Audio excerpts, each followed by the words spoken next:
Maoist party కొత్త దళపతిగా Tippiri Tirupati alias దేవోజీని నియమించారు. నంబాల కేశవరావు మృతితో తిప్పిరి తిరుపతిని కొత్త దళపతిగా ఎన్నుకున్నారు. ఇక దండకారణ్య స్పెషల్ జోనల్స్ కమిటీ సెక్రటరీగా హిడ్మాను నియమించినట్లు తెలుస్తోంది.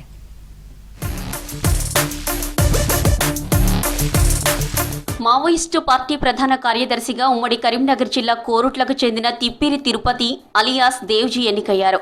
గతంలో కేంద్ర కమిటీ కార్యదర్శిగా పనిచేసిన నంబాల కేశవరావు అలియాస్ బసవరాజు ఈ ఏడాది మే 21న అబూజ్మడ్ అడవుల్లో జరిగిన ఎన్కౌంటర్లో చనిపోయారు.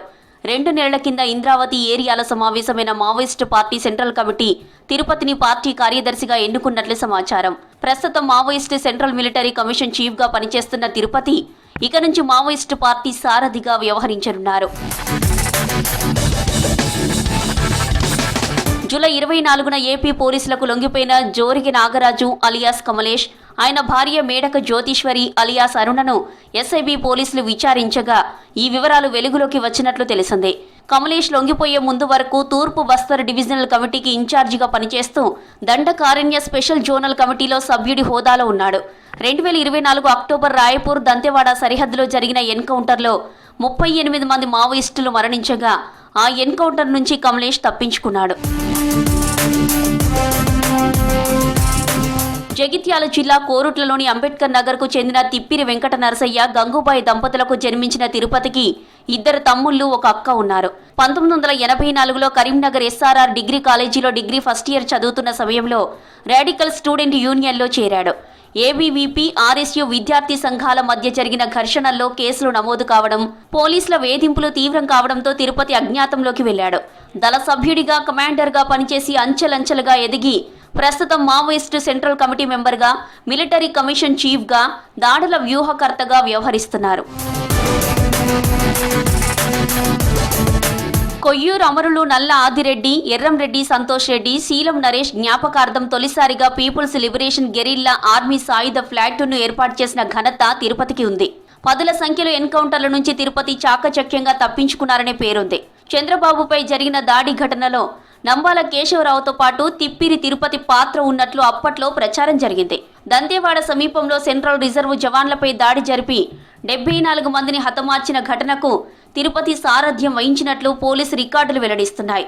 తిరుపతి తలపై 1.5 కోటి రివార్డు ఉంది. సిపిఐ ఎంఎల్ పార్టీకి మొదటి కేంద్ర కమిటీ కార్యదర్శిగా నక్సల్బరీ ఉద్యమ నిర్మాత చారు మజుందార్ వ్యవహరించారు.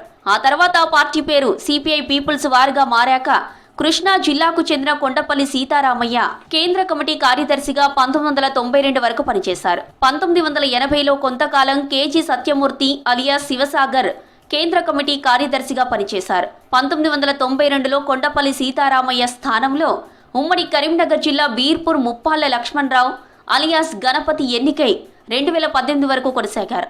ఈయన హయాంలోనే people's war Maoist communist centre విలీనమై 2004లో మావోయిస్టు పార్టీగా అవతరించింది.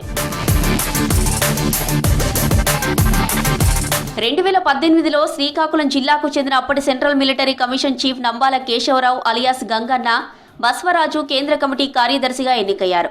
మావోయిస్టు పార్టీలో సెంట్రల్ మిలిటరీ కమిషన్ చీఫ్ పదవి 2వ అత్యున్నత పదవి. అందుకే నంబాల కేశవరావు ఎన్కౌంటర్లో చనిపోవడంతో ఆయన తర్వాతి స్థానంలో ఉన్న తిప్పిరి తిరుపతిని మావోయిస్టు చీఫ్గా కేంద్ర కమిటీ ఎన్నుకున్నట్లు తెలిసింది. మావోయిస్టు కేంద్ర కమిటీ తర్వాత అత్యంత కీలకమైన దండకారణ్య స్పెషల్ జోనల్ కమిటీ బాధ్యతలను మోస్ట్ వాంటెడ్ మావోయిస్టు లీడర్, ఆదివాసీ గెరిల్లా నేత మడవి హిడ్మాను అప్పగించినట్లు కమలేష్తో నిఘా వర్గాలకు తెలిసిందే. అంతకుముందు వరకు ఆ బాధ్యతలను కట్టా రామచంద్రారెడ్డి అలియాస్ శ్రీనివాస్ నిర్వహించేవారు. అనారోగ్యం కారణంగా ఆయన యాక్టివ్గా లేరని హిడ్మాను నియమించినట్లు సమాచారం.